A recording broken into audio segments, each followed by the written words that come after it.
Hello student, स्वागत है आप सबका आपके चैनल एजू अड्डा पर। अगर आप home science, TGT, PGT, LT grade या किसी भी स्टेट लेवल एग्ज़ाम की प्रिपरेशन कर रहे हैं तो प्लीज़ मेरे चैनल को सब्सक्राइब करें, वीडियो को लाइक करें और अपने दोस्तों को शेयर करें।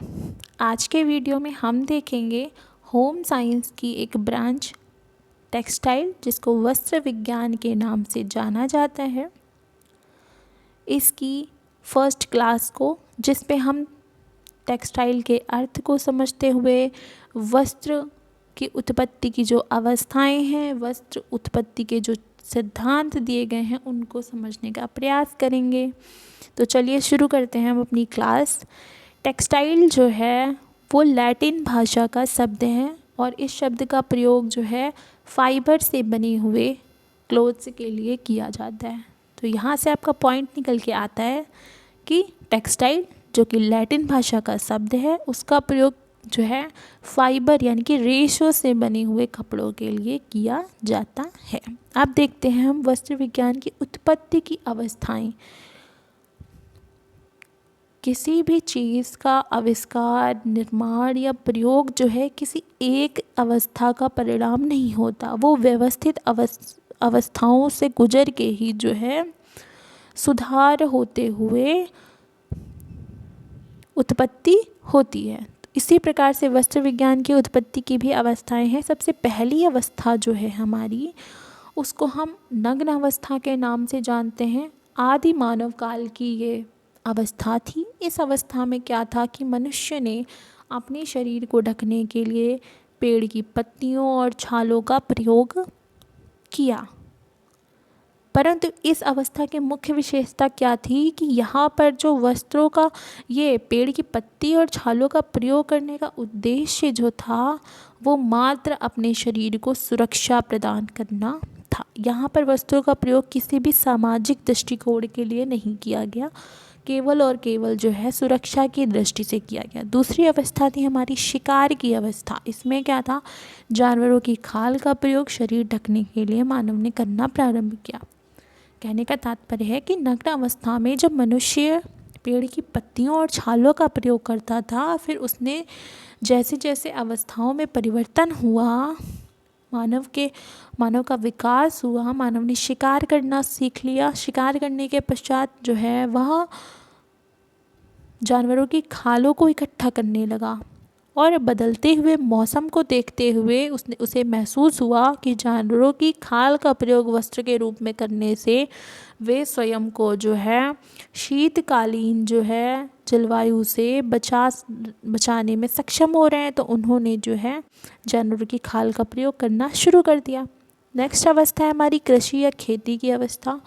इसमें क्या हुआ, प्राकृतिक रेशे प्राप्त करने के लिए जो है उसकी वृद्धि का आरंभ हुआ। मनुष्य ने खेती के द्वारा प्राकृतिक रेशों को उगाना प्रारंभ कर दिया और इसकी प्रेरणा उसे मिली चिड़ियों को घोंसला बनाते हुए देखकर कि चिड़िया जिस प्रकार से जो है तिनकों को एक दूसरे में समेट कर जो है अपने घोंसले का निर्माण करती हैं। मनुष्य ने जो है वस्त्रों के निर्माण की जो प्रेरणा है वो वहीं से प्राप्त की। अगली अवस्था है हमारी, जिसको हम सामाजिक अवस्था के नाम से जानते हैं। इसमें क्या हुआ कि मनुष्य का सामाजिक जीवन वर्गों में विभाजित था, ब्राह्मण, क्षत्रिय, वैश्य, शूद्र।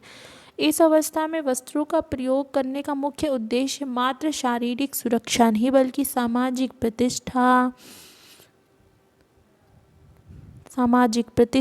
स्वयं को प्रदर्शित करना, समाज में उच्च वर्ग का दिखाना, ये सब भी जो है वस्त्रों के उद्देश्य हो गए। ब्राह्मण, क्षत्रिय, वैश्य, शूद्र, जैसा कि हम सब जानते हैं कि ये जो है हमारा समाज वर्णों में विभक्त था, जिसमें सबसे ऊपर जो है ब्राह्मण समाज को रखा जाता था और सबसे निम्न श्रेणी का जो है वो शूद्र वर्ग को समझा जाता था। तो इसी प्रकार से इनके कपड़ों में भी विभिन्नता देखने को मिलती है। पांचवी अवस्था जो है हमारी वो आधुनिक अवस्था या वैज्ञानिक अवस्था है। इसमें क्या हुआ, मशीनीकरण का प्रारंभ हो गया। औद्योगिक क्रांति के पश्चात जो है मशीनीकरण का प्रयोग हुआ, लूम का आविष्कार हुआ, संश्लेषित और रासायनिक वस्त्रों का निर्माण भी जो है वो प्रारंभ हुआ। तो ये है हमारी वस्त्र उत्पत्ति की 5 अवस्थाएं। आगे देखेंगे हम वस्त्रों के मूल सिद्धांत या परिधान के मनोवैज्ञानिक सिद्धांत हम इनको कहते हैं। अब वस्त्रों के मूल 4 सिद्धांत हैं, एग्ज़ाम में जो है आपसे पूछा भी गया है यहाँ से क्वेश्चंस। ये 4 सिद्धांत कौन कौन से हैं? पहला सिद्धांत है हमारा लज्जाशील सिद्धांत, जिसको हम मॉडेस्टी थ्योरी कहते हैं। अलज्जाशील सिद्धांत, इसको इमोडेस्टी थ्योरी के नाम से जाना जाता है। थर्ड है हमारा जो है सुरक्षात्मक सिद्धांत, इसको प्रोटेक्टिव थ्योरी कहते हैं। और चौथा और लास्ट थ्योरी है हमारी डेकोरेटिव थ्योरी, सजावट का सिद्धांत। तो चलिए समझते हैं हम कि जो है प्रत्येक सिद्धांत का क्या परिप्रेक्ष्य है, मनोवैज्ञानिकों ने किस प्रकार से इन सिद्धांतों को जो है वर्णित किया है। लज्जाशील सिद्धांत, मॉडेस्टी थ्योरी, ये सिद्धांत क्या मानता है? ये सिद्धांत ये मानता है कि मनुष्य को शरीर को ढकने के लिए वस्त्रों की आवश्यकता महसूस हुई।